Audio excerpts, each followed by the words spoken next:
So, have you ever noticed that productivity apps tend to cause the same sort of problems that they want to solve? Things like distractions, wasted time, or mental fatigue. And don't even get me started on the rabbit holes you can go down just because you're on a screen or on your computer, on your laptop, on your phone. The other things that can take away your distraction, everything is just a tap or a click away. But what if I told you there is a better way to brainstorm, plan, and track your work? Tools that you could use that would allow you to get more done with less stress.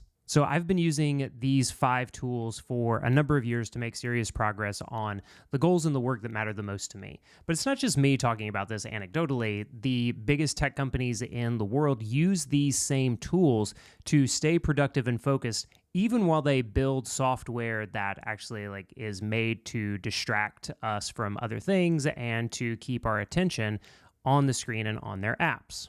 In this video, I'll walk you through those 5 analog tools that you can use to plan better, think clearly, and take action faster.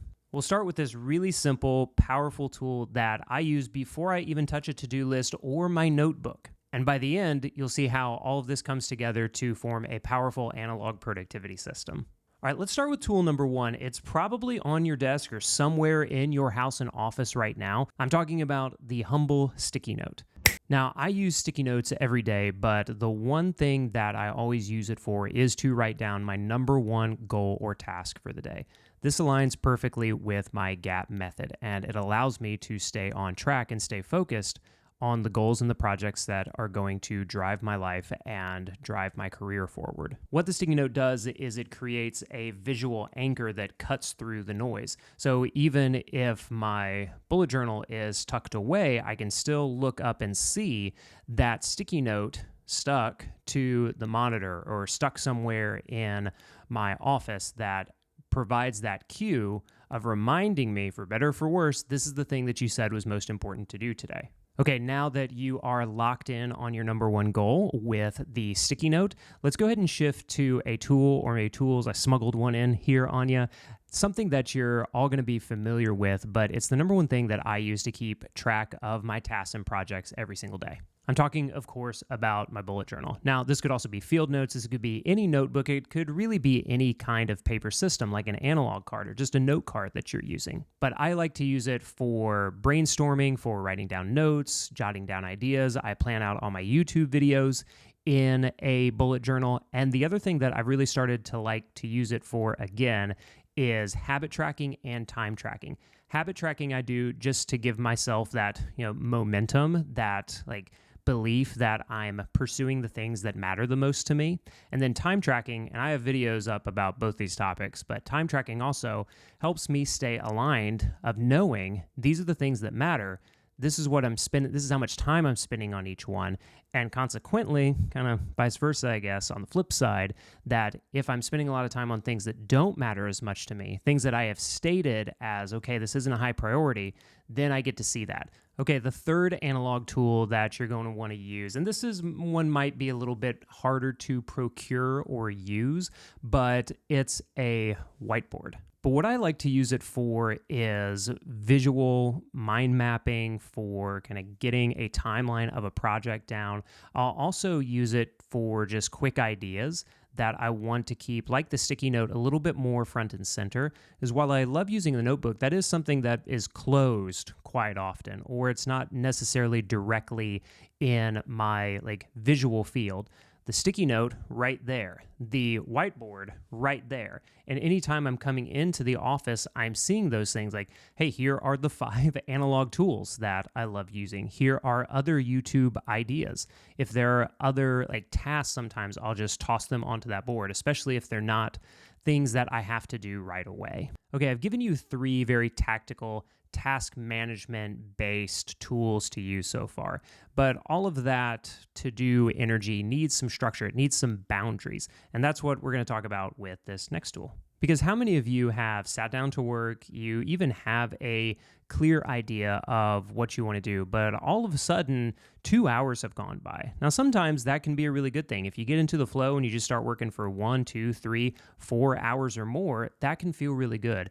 But sometimes you don't really need to work that long on a thing, or you've already blocked out a certain amount of time. And like with everything else we've talked about, if you're keeping a timer on your phone, or on your computer, then that's just another temptation to check and see how much time you have left, which can lead to distraction in other ways. That's why I like to use this visual timer called a time timer. And I heard about time timer in this book called Sprint.